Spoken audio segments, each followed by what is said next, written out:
บิ้งมะม่วงแอปเปิ้ลเนาะจะเบิ้งนี่เนาะเด็กสุกโอ้โหหอมจะเบิ้งนี่แก้มแดงอ่องตองเลยจะเบิ้งมะม่วงแอปเปิ้ลเนาะ2 ลูกนี่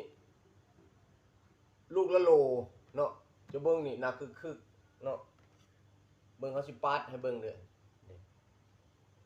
เนื้อมันหลายมะม่วงอันนี้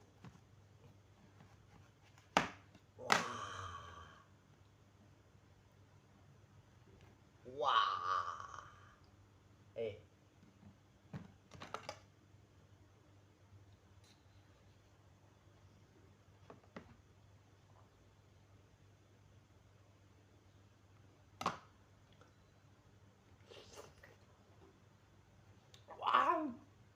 หวานครับกันดิ